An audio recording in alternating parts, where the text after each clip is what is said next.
Danes v Pomurskem dnevniku podelitev nagrad na filmskem festivalu. Mednarodni dan medicinskih sester. Nepremičninski trg v Mariboru. Mura pred tekmo z Gorico. Jutri bo oblačno z možnostjo neviht.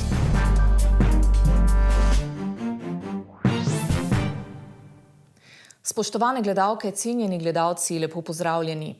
Na filmskem festivalu za mlade Student Cuts, ki ta teden poteka na gimnaziji Franca Miklošiča Ljutomer, je bilo letos prijavljenih okoli 2400 filmov z celega sveta. Na včerajšnji slovesnosti so podelili nagrade najboljšim v 5 kategorijah.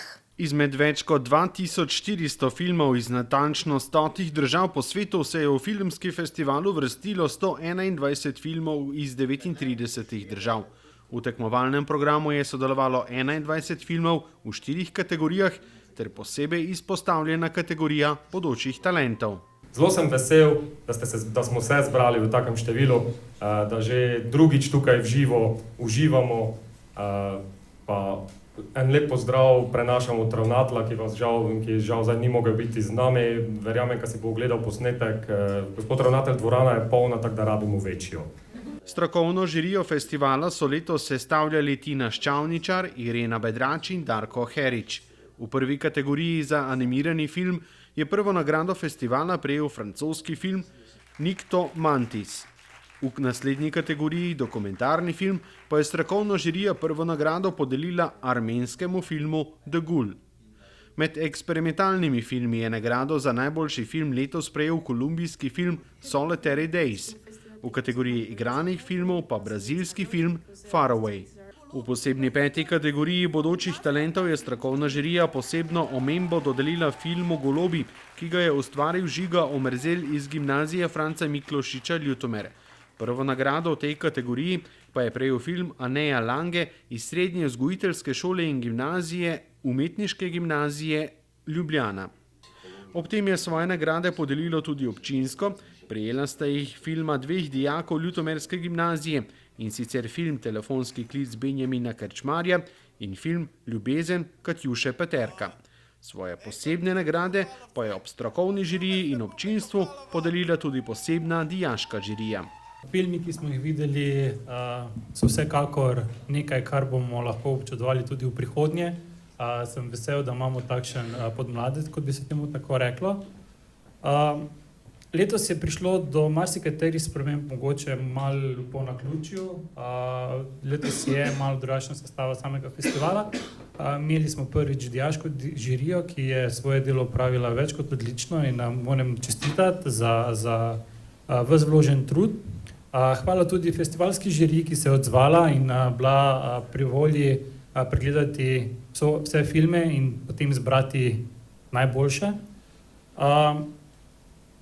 Brez celotne organizacijske ekipe ne bi šlo. Ekipa je bila zelo velika.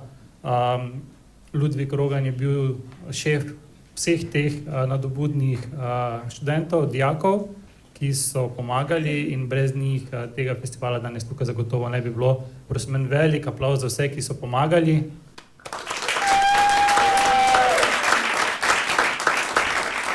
S predvajanji filmov iz netekmovalnega programa, predavanji in delavnicami ter skupno večerjo za vse udeležence se je filmski festival Student Cuts v Ljutomeru zaključil v petek.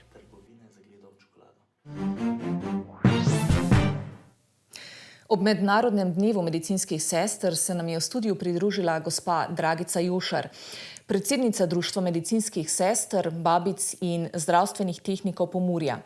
Z nami je spregovorila o delovanju društva, delila pa je tudi mnenje o vlogi medicinskih sester v družbi in najvidnejših izzivih na tem področju. Danes pa bo v čast temu dnevu na Brdu pri Kranju potekala podelitev priznanj Zlati znak. Celotnemu pogovoru lahko prisluhnete v današnji oddaji Aktualno. Danes, 12. maja, praznujemo Mednarodni dan medicinskih sester. Pred nekaj dnevi, natančneje 5. maja, pa smo obeležili Mednarodni dan babic. Ob tej priložnosti se nam je v studiu pridružila gospa Dragica Jošar, Predsednica Društva medicinskih sester, babic in zdravstvenih tehnikov Pomurja. Lepo pozdravljeni. Lepo pozdravljeni v studiu in pa vsi gledalci in gledalke televizije TV Ideja. Danes pa poteka v Brdu pri Kranju počastitev tega praznika in popoldne bo potekala tudi, se pravi, zdaj 2 dneva poteka kongres. Popoldne, v popoldanskih urah pa bo potekala tudi podelitev najvišjih priznanj. Zlati red, ne? In tudi vi se odpravljate tja? Pa bi nam mogoče namenili še nekaj besed. Jaz sem tudi na poti na Brdo pri Kranju, kjer bomo pač svojo prisotnostjo počastili našega prejemnika zlatega znaka. Zlati znak je najvišje priznanje naše krovne organizacije Zbornice zveze, ki ga podeljuje za posebne dosežke na področju zdravstvene in babiške nege. In tudi kot strokovno društvo smo predlagali Viktorja Zrima, zaposlenega v zdravstvenem domu Murska Sobota na reševalni postaji, kot dobitnika in seveda je imel vse reference, tako da je prišel v ožji izbor in je prejemnik tega najvišjega priznanja zlatega znaka. Viktor deluje na večjih področjih deloval. Deluje že 43 let, je že izvajalec v zdravstveni negi. Najprej kot zdravstveni tehnik, potem kot vodja zdravstvenih tehnikov na reševalni, kot diplomirani zdravstvenik, potem tudi nekaj let kot pomočnik direktorja za področje zdravstvene nege. Na nacionalni ravni je zelo poznan tudi kot sodnik na teh tekmovanjih in ima še referenc, tako da si res zasluži ta zlati znak. No, super. Tako da današnji dan bo prav gotovo posebej za vse vas. Tako da bo res bo... Upam, da slovesno, da srečno pridemo na Brdo in da tam proslavimo pač skupaj s prejemnikom zlatega znaka. Prav gotovo bo tako. Povejte, bi morda še kaj dodali? Vsem izvajalcem v zdravstveni in babiški negi iskreno čestitam, babicam za minuli mednarodni dan, 5. maj, in pa vsem izvajalcem v zdravstveni negi za današnji mednarodni dan medicinskih sester. Naj prejmejo iskrene čestitke, naj jim bo čim bolj miren, čim manj stresen, vsaj današnji dan na delovnem mesto. Zahvaljujem se jim pa za ves njihov trud, za njihovo predanost, za njihovo empatijo in potrpežljivost ob pacientih. Geodetska uprava je nedavno v poročilu zapisala, da se v Ljubljani še vedno na veliko gradi. V ostalih večjih mestih pa naj bi se nepremičninski trg nekoliko ohladil. A kot kaže, to za Maribor ne drži. Na voljo so namreč tako rabljena kot tudi nova stanovanja. Ponudba pa skoraj že presega povpraševanje. Če je še do nedavnega veljalo, da v Mariboru stanovanja praktično ni možno dobiti, je zdaj stanje nekoliko drugačno. Opažamo predvsem, da se je nekoliko umirilo v primerjavi z lanskim letom. Seveda posledica vsega tega je, da so se ta sredstva, ki so jih nekateri imeli za namen investicij v nepremičnino, nekako porabila. Je pa še vedno povpraševanje dovolj veliko, da nepremičninski trg ne spi. Povpraševanje po nepremičninah je sicer še vedno veliko, a se je v zadnjem času ponudba izdatno povečala. Na trgu so tako rabljena kot tudi popolnoma nova stanovanja. Ponudba je kar ogromno, tudi če pogledate posamezne nepremičninske portale, dejansko ponudba še vedno zelo visoka, tudi opraševanje cene se še ne spreminjajo. Tisti, ki želi kupiti nepremičnino, jo skoraj lahko našel na trgu. Res je, da je verjetno ne bo našel v enem tednu ali pa v parih dneh, da bo to malo daljše časovno obdobje. Ampak seveda je odvisno od njegovih želja, kaj želi in kje želi kupiti. Še v tem letu pa naj bi na različnih lokacijah v Mariboru zraslo še okrog 1000 novih stanovanj. Imamo v planu 1000 stanovanj, gradimo trenutno okoli 200 stanovanj.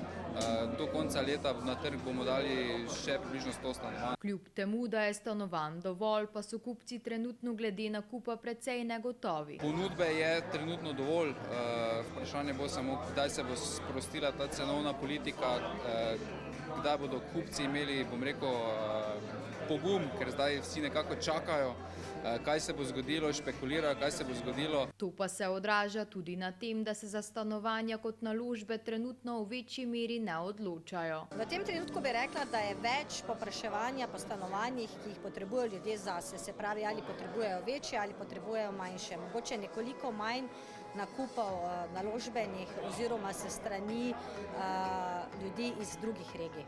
Čeprav je trenutno zanimanja nekoliko manj, pa stroka meni, da se bo takšno stanje na trgu nepremičnin obdržalo tudi v prihodnje. Mislim, da nepremičnine ne bodo ne vem kako skočile gor, torej da se cena ne bo ne vem koliko povečevala, da bo ostala nekje na tej ravni. Bo pa gibanje nepremičninskega trga cen in povpraševanja v veliki meri odvisno tudi od gospodarstva ter od tega, kako bodo ljudje kreditno sposobni. Jutri bo na območju Fazanerije prav gotovo pestro. Po skoraj 30 letih se vrača Murina noč. Soboška ekipa pa bo ob 15. odigrala tudi predzadnjo prvenstveno tekmo v letošnji sezoni in to proti Gorici na domačem terenu. Napoved je jasna. Upoštev pride le zmaga. Oboji potrebujemo točke, oni za zagotovitev obstanka oziroma 9. mesta, mi pa za teoretično možnost napadanja Evrope. In mislim, da bi znala biti zelo zanimiva tekma, ker je vložek velik. Mislim, da ne bo nekih velikih presenečenj z nobene strani. Vemo, kakšne so naše kakovosti, vemo, kakšne so kakovosti Gorice. Kar je to tveganje, ki ga mi bomo sprejemali, je njihov protinapad, kjer so lahko smrtonosni. Mi bomo neko tveganje morali prevzemati v vsakem primeru, ker moramo zmagati in zagotoviti to, da nam te protinapadi ne bojo curili. Hvaležni smo za vso podporo, cenimo to. Spet bi povabil vse pristaše Mure, da pridejo prvo podpreti ekipo, da naredimo vse za to zmago. In druga stvar pa, da tudi vsi v čim večjem številu pridejo na Murino noč in da bomo, upam, da tudi z rezultati iz drugih tekem se lahko poveselili.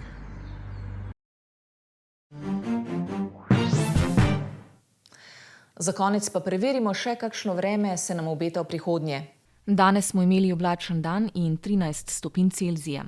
V Lendavi in Murski Soboti smo opoldne namerili 14, v Radencih 13, medtem ko je bilo v Krajinskem parku Goričko 12 stopinj.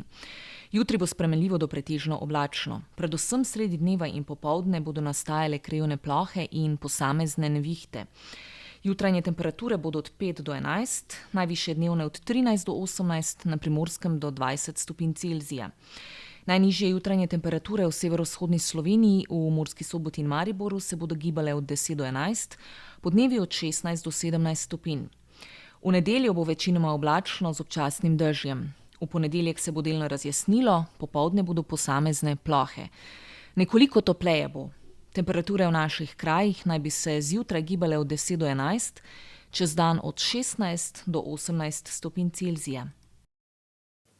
Toliko za danes, več informacij o dogajanju v naši regiji pa najdete na naši spletni strani. Hvala za pozornost in lep pozdrav do prihodnjič.